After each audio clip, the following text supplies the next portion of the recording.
లైఫ్లో పైకి రావాలంటే హార్డ్ వర్క్ ఉండాలి. కష్టాన్ని నమ్ముకున్న వాళ్ళకి ఎదురుండదని పెద్దలు కూడా అంటూ ఉంటారు. నిరంతరం కష్టపడుతూ తమను తాము మెరుగుపరుచుకున్న వారు పక్కాగా ఎదుగుతారని చెప్తూ ఉంటారు. దీనికి మరో ఎగ్జాంపుల్గా కుమారి ఆంటీ అని చెప్పొచ్చు. గత కొన్ని రోజులుగా ఈ పేరు సోషల్ మీడియాలో మారుమోగిపోతుంది.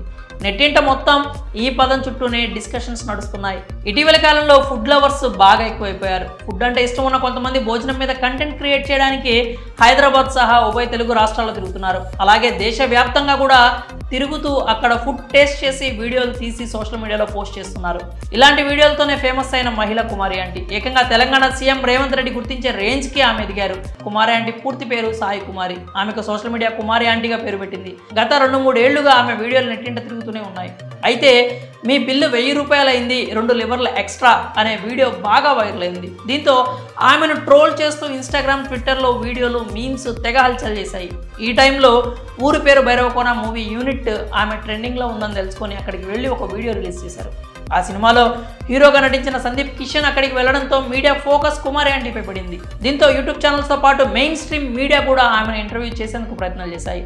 ఆ తర్వాత పోలీసులు ఆమె ఫుడ్ ట్రక్ను అడ్డుకోవడంతో ఈ వ్యవహారం కాస్త ముఖ్యమంత్రి రేవంత్ రెడ్డి దృష్టి వరకు వెళ్ళింది. ఆమె త్వరలో ఆవిడ ఫుడ్ స్టాల్ని విజిట్ చేసి అక్కడ భోజనం కూడా చేస్తానన్నారు. దీంతో అసలు ఆమె ఎవరు అనే విషయం మీద పెద్ద చర్చ జరుగుతోంది. కుమారి ఆంటీగా పాపులర్ అయిన దాసరి సాయి కుమారి సొంతూరు గుడివాడ. అయితే మెరుగైన జీవితం కోసం భర్తతో కలిసి కొన్నేళ్ల కిందట హైదరాబాద్కు వచ్చారు. దాదాపు 13 ఏళ్ల నుంచి ఆవిడ ఫుడ్ బిజినెస్లోనే ఉన్నారు. మార్నింగ్ లేచి వెజ్, నాన్ వెజ్ వంటలు రెడీ చేసుకొని బిజినెస్ స్టార్ట్ చేస్తారు. అయితే ఈ వ్యాపారంలోకి రావడానికి ముందు ప్రముఖ సింగర్ హేమచంద్ర ఇంట్లో ఆవిడ వంట మనిషిగా పనిచేశారట.